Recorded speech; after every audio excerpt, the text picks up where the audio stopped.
আসসালামু আলাইকুম। ঈদ মোবারক, ঈদ মোবারক, ঈদ মোবারক। ঈদের শুভেচ্ছায় কোরবানি ঈদের জন্য কোরবানি দেওয়া সুন্নাহ। এই হিসাবে আমাদের পিতামাতা কোরবানি দিতে পারবে। আমরা কোরবানি দিলাম, আলহামদুলিল্লাহ।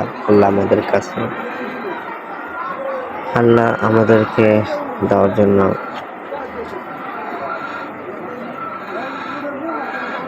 আলহামদুলিল্লাহ। আমরা কোরবানি দিতে পেরে